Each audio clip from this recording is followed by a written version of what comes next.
அமெரிக்க அதிபர் ட்ரம்ப் உடனான மோதல் காரணமா உருவாக்கப்பட்ட தொழிலதிபர் எலான் மஸ்கோட அமெரிக்க கட்சி தற்போது புது ரூட்டை பிடிச்சிருக்கு. கடந்த ஆண்டு நடைபெற்ற அமெரிக்க அதிபர் தேர்தல்ல டொனால்ட் ட்ரம்ப் மற்றும் பிற குடியரசுக் கட்சி வேட்பாளர்களுக்கு ஆதரவாக உலகத்தோட நம்பர் ஒன் பணக்காரர் எலான் மஸ்க் 300 மில்லியன் அமெரிக்க டாலர்களை தேர்தலுக்காக செலவிட்டாரு.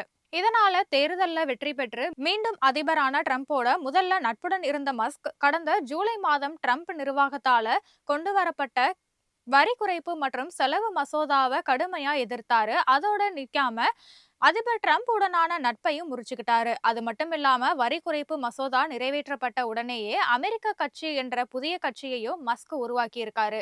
2026 இடைக்கால தேர்தல்ல தன்னுடைய கட்சி போட்டியிடும் அப்படின்னு அறிவிச்சிருந்தாரு. ஆனா அதற்கு பிறகு சைலண்ட் மோடுக்கு போன எலான் மஸ்க் பிசினஸ் முழு வீச்சில கவனம் செலுத்தி வராரு. குடியரசுக் கட்சியுடைய எதிர்கால வாரிசாக கருதப்படும் துணை அதிபர் ஜே.டி. வான்சிடன் மஸ்க் தற்போது கைகோர்த்து இருக்காரு. 2028ஆம் ஆண்டு நடைபெறும் அதிபர் தேர்தல்ல ஜே.டி. வான்ஸ அதிபர் வேட்பாளராக ஆதரிக்க மஸ்க் முடிவெடுத்திருப்பதா தகவல்களும் வெளியாகியிருக்கு.